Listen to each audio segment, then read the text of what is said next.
তোমাদের আরও একটি নতুন ভ্লগে স্বাগত জানাই। আজ এসেছি হুগলি জেলার অন্তর্গত কুন্তিঘাটের বিড়লা মন্দিরে। ভিডিওটি প্রথম থেকে শেষ অবধি দেখবে। এটা এখানকার একটি বিখ্যাত মন্দির। প্রথমে বলে দিই এই মন্দির খোলার সময়সূচি। ভোর 5টা থেকে সকাল 9:40 পর্যন্ত এই মন্দিরটি খোলা থাকে।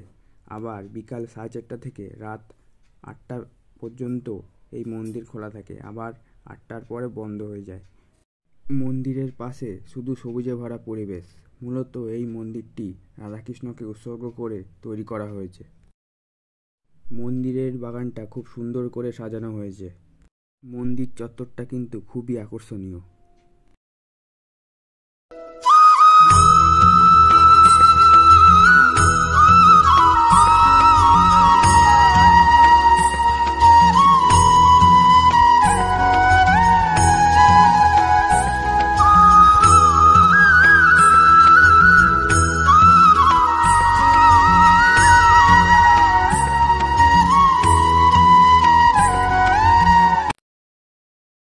এই মন্দিরটি একদম রাস্তার ধারে অবস্থিত। খুবই মনোরম পরিবেশ। ইচ্ছে হলে তোমরাও এখানে আসতে পারো। মন্দিরের চত্বরটা বেশ বড়। এই মন্দিরের বাগানে ঘুরতে খুব ভালো লাগবে তোমাদের। দেখতে থাকো, সঙ্গে থাকো। সৌরভ ঘোষ 2.0।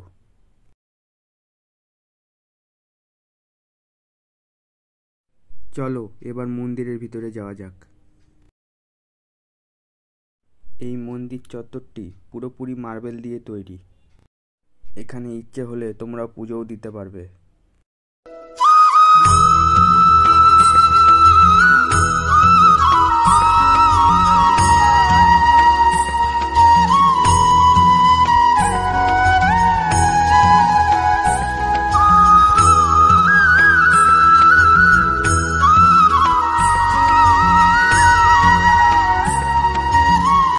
এখন রাধাকৃষ্ণকে দর্শন করছো তোমরা। এইখানকার মূল আকর্ষণ এই রাধাকৃষ্ণ মন্দির। এই মন্দিরে অনেক দূর থেকে মানুষ আসে। খুবই জাগ্রত এই মন্দির। ইচ্ছে হলে তোমরা এখানে পুজো দিতে পারো। সবসময় এখানে পুরোহিত থাকে।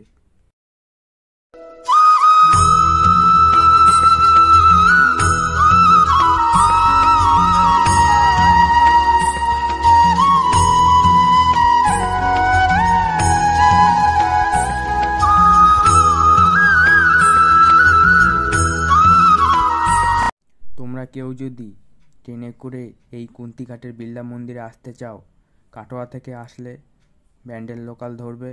আর শিয়ালদা বা হাওড়া থেকে আসলে কাটোয়া লোকাল ধরলেই এখানে আসতে পারবে। স্টেশন থেকে মাত্র এই মন্দিরে আসতে 10 থেকে 15 মিনিট লাগবে। খুবই সবুজে ভরা পরিবেশ। কিছুটা সময় এখানে কাটিয়ে যেতে পারো।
ভিডিওটি ভালো লাগলে চ্যানেলটিকে এখনই লাইক, কমেন্ট, শেয়ার এবং সাবস্ক্রাইব করে দেবে।